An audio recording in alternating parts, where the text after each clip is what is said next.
Vous vous souvenez de 2008? Wall Street avait pris des prêts immobiliers un peu pourris, les avait transformés en produits financiers qui semblaient en or et avaient mis le feu à l'économie mondiale.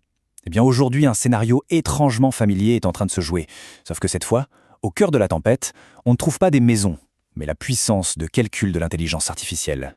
Le décor a changé, c'est vrai, mais la mécanique financière, elle, semble être exactement la même.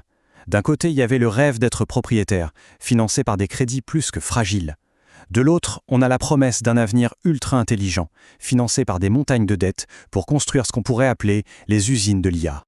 Alors, voici le programme. On va décortiquer ensemble comment le schéma de 2008 est en quelque sorte recyclé aujourd'hui. On va voir qui sont les acteurs, essayer de comprendre le pari un peu fou qui se cache derrière tout ça, et bien sûr, explorer les risques. Allez, on y va. Bon, rentrons dans le vif du sujet. Pour vraiment saisir les enjeux actuels, il faut absolument faire un petit retour en arrière. C'est un peu comme revoir un grand classique du cinéma avant d'aller voir sa suite, pour être sûr de ne rien manquer. Le mécanisme était d'une simplicité et d'une efficacité redoutable. On prend un risque de base, on le maquille avec une belle étiquette sécurité, on le dissémine partout dans le système financier et on attend. Forcément, quand la base s'écroule, c'est tout l'édifice qui s'effondre. C'est un schéma qu'il faut vraiment garder en tête pour la suite. Maintenant, passons au personnage principal de notre histoire d'aujourd'hui, l'intelligence artificielle. Ou, pour être plus précis, les infrastructures colossales et incroyablement chères qui la font tourner. Et attention, on ne parle pas de petits bâtiments, Il faut imaginer des structures gigantesques, de véritables cathédrales de serveurs qui sortent de terre à une vitesse complètement folle. L'échelle de cette construction est juste sans précédent, et l'investissement qu'elle réclame l'est tout autant. Pour qu'on se rende bien compte, voilà un chiffre qui donne le tournis. 219 millions de dollars par jour. Et ça, c'est juste pour une seule entreprise. Ça donne une petite idée de la frénésie financière qui alimente cette révolution de l'IA. Et voilà, on touche au cœur du problème.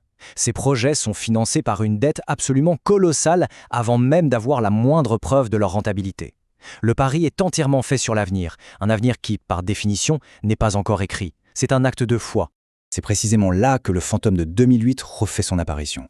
Wall Street a vu cette montagne de dettes et, visiblement, y a vu l'occasion parfaite de ressortir ses vieux tours de magie financier. Le mot-clé ici, c'est titrisation. C'est un peu l'art de prendre quelque chose de compliqué à vendre, comme un énorme prêt sur le long terme, de le découper en tout petits morceaux et de vendre ces morceaux comme s'il s'agissait d'actions en bourse. C'est l'outil qui a rendu possible la crise de 2008 et il est de retour aux affaires. Alors, ça ne vous rappelle rien? C'est le copier-coller du scénario des subprimes. On prend la dette, on la met dans un grand sac, on la tranche et on la revend. La seule chose qui a changé, finalement, c'est ce qu'il y a à l'intérieur du sac. Mais tout cet échafaudage financier, aussi sophistiqué soit-il, repose sur une seule et unique conviction, une croyance presque religieuse dans l'avenir de l'intelligence artificielle. Là, on voit très bien le choc entre deux mondes. D'un côté, l'optimisme du marché financier qui parie sur des certitudes et une croissance infinie, et de l'autre, la réalité du monde de la tech qui est par nature volatile, incertaine et faite de changements brutaux. Et ça résume tout parfaitement. Le véritable pari, ce n'est pas tant sur la capacité de l'IA à changer le monde. Non. C'est sur la capacité de la hype autour de l'IA à maintenir l'enthousiasme des investisseurs pour toujours. C'est un pari sur la psychologie collective. Alors voyons maintenant ce qui pourrait faire dérailler cette belle mécanique. Parce que dans toutes les fêtes, même les meilleures, il y a toujours un moment où la musique s'arrête.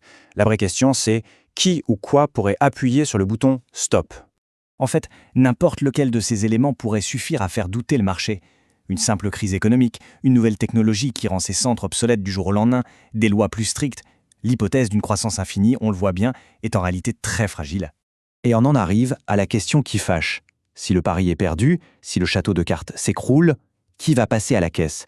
Parce que dans ce genre de jeu, il y a toujours quelqu'un qui finit par payer l'addition. C'est ça qui est crucial à comprendre. Le vrai danger, il n'est pas visible. Ce ne sont pas les entrepôts qui posent problème. C'est l'instrument financier invisible, cette dette qui a été découpée, reconditionnée et dispersée à travers tout le système qui représente la véritable bombe à retardement. Et regardez bien, ce risque n'est pas du tout confiné à Wall Street. Il se cache dans les fonds de pension, dans les contrats d'assurance, dans l'épargne de millions de personnes qui n'ont probablement aucune idée qu'une partie de leur avenir est liée à ce pari sur l'IA. Exactement comme en 2008, le risque a été refilé au grand public. Cette citation, elle est un peu cynique, mais elle résume parfaitement la situation. Les outils financiers sont les mêmes, l'appât du gain est le même, et la fâcheuse tendance à oublier les leçons du passé est la même. Seul le nom du jeu a changé. On termine avec cette question qui reste ouverte. Le pari actuel est potentiellement bien plus grand que celui des subprimes. Si la foi dans la croissance éternelle de l'IA venait à s'éteindre, les conséquences pourraient être dévastatrices. Et on peut se demander, une fois de plus, si ceux qui ont inventé le jeu seront ceux qui en paieront le prix.